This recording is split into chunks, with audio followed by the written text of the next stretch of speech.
I mean, is there any party that wants to say, I told you so? Well, look, I don't want to look backward, of course. What we want to do is find the best way to get this country working again and putting more people to work. And my concern was that the president in his first term pushed through things on a partisan basis, was unable to work across the aisle, and then spent the last 2 years of his first term attacking Republicans in Congress and showing an unwillingness to reach across the aisle.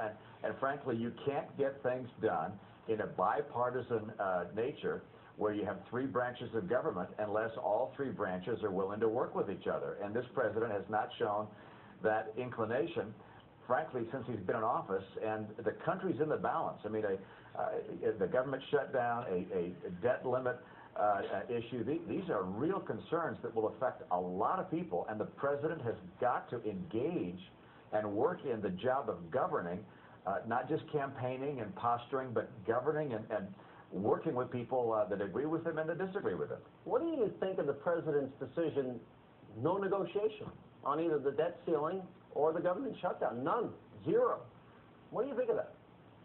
Well, I don't think the American people can understand how the person who is to lead the country would possibly take a position saying, I'm not willing to talk, I'm not willing to look for common ground. That's just not realistic. Look, this is not the first time that the country has had a government shutdown. During the Reagan years, government shut down 8 different times under a Democrat Congress. The president and Congress worked together and got things straightened out. Under the Carter years, again a Democrat Congress, the government shut down 5 times.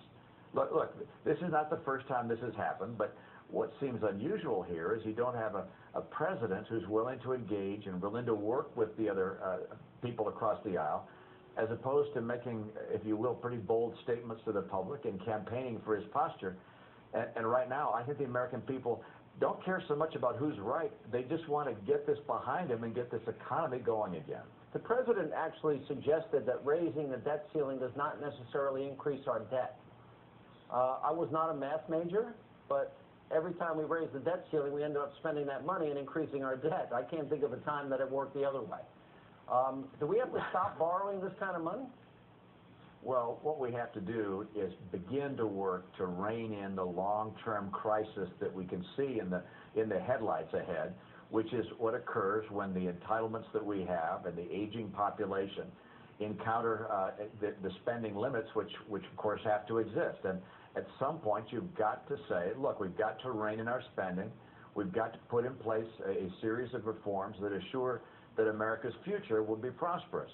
And that's what Republicans are asking the president to do with this debt limit discussion, which is, look, can't we agree to make some progress, some modest progress, near-term, long-term, to address this growing debt crisis and to make sure that we don't have the kind of cataclysmic outcome that could occur if we were never to take any action at all. Governor, you've had a considerable amount of time, almost a year now, to reflect on the campaign and the election. Would you run again, number one? And number two, as you reflect on the campaign, anything you change, anything you do differently, or would it be about the same? Well, look, I'm not running again. We've got some very good people who will be running for office in 2016, and I'll be supporting our nominee. That isn't because I didn't enjoy the process. Look, I loved running for president. It was a fabulous experience. I can't tell you how wonderful it was. It was just great. But did I learn from the process, and are there things I do differently? Of course.